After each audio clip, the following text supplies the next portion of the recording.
Halo teman-teman semua, kembali lagi bersama saya di channel Kagak Ada Info. Teman-teman, perburuan terhadap personel kelompok kriminal bersenjata atau KKB di Papua terus dilakukan. Terkini, TNI Angkatan Darat mengirimkan salah satu tim elit mereka dari Yonif 315 Garuda ke bumi Cendrawasih untuk memberantas kelompok-kelompok separatis. Sebagai sebuah tim elit, tak tanggung-tanggung para prajurit dalam tim berjuluk pasukan setan ini sudah terbukti dan berhasil menundukkan kelompok separatis di Timur-Timur dengan nama Operasi Seroja dan bertugas di daerah operasi militer alias DOM Aceh. Mayor Jenderal TNI Nugroho Budi Wuryanto pun telah mengunjungi markas pasukan elit TNI Angkatan Darat yang bermarkas di Gunung Batu, Bogor, Jawa Barat tersebut. Hal ini terungkap dalam keterangan resmi yang dibagikan Kodam 3 Siliwangi kepada media pada Rabu 28 April 2021.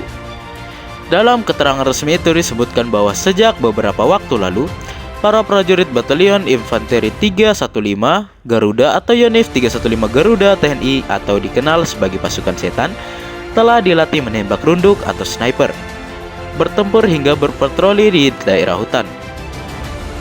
Kali ini, kehebatan pasukan setan ini akan diuji memberantas kelompok teroris KKB Papua. Pasukan setan masuk dalam Satuan Tugas Pengamanan Daerah Rawan atau Satgas Pamrahwan di Papua. Mereka digembleng selama 1 bulan sejak tanggal 27 Maret 2021 lalu di Bandung.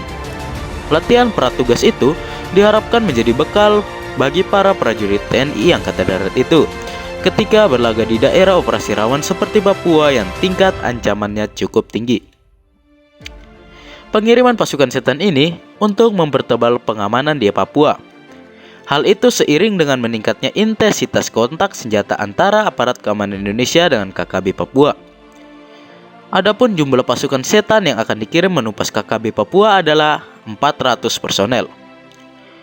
Melansir dari Instagram resmi Kodam 3 Siliwangi, Pangdam 3 Siliwangi Mayor Jenderal TNI Nugroho Budi Wuryanto memeriksa kesiapan Satgas Nov Yonif 315 Garuda pada Selasa 27 April 2021. Di markas Gunung Batu, ia disambut oleh Danrem 061 Surya Kencana Brigjen TNI Achmat Fauzi dan Komandan Yonif 315 Garuda Letkol Inf Aryo Priyo Utomo Sudojo. Dalam kunjungannya itu, Pangdam Siliwangi sempat mendengarkan pemaparan kesiapan personel dan material dari Danyonif 315 Garuda yang juga menjabat sebagai Dan Satgas Pahrawan.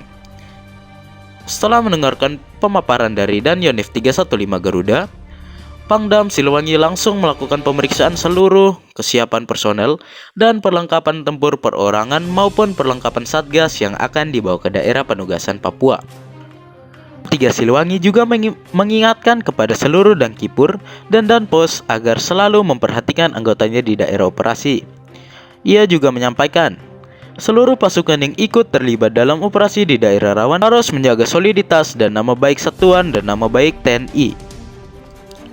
Tak hanya itu, selama berada di daerah operasi, seluruh pasukan harus saling menjaga satu sama lain, serta bertugas dengan penuh kewaspadaan. Seluruh prajurit Satgas Pahrawan Yonis 315 Garuda agar Satgas Pahrawan berangkat 400 dan kembali 400 prajurit lengkap bahkan berhasil sesuai harapan pimpinan, kata Pangdam 3 Siliwangi. Selamat bertugas, kami percaya para prajurit akan mampu melaksanakan tugas dengan baik. Tugasmu penuh tantangan dan rintangan, tapi kaulah prajurit pilihan untuk bisa menyelesaikan tugas dengan baik, tambahnya. Perlu diketahui juga, prestasi pasukan Yonif 315 Garuda sangat moncer. Pasukan ini hampir selalu berpartisipasi dalam melibas aksi pemberontakan di Indonesia, mulai dari pembersihan sisa-sisa G30 SPKI, penumpasan GAM di Aceh, hingga operasi Seroja di Timur-Timur.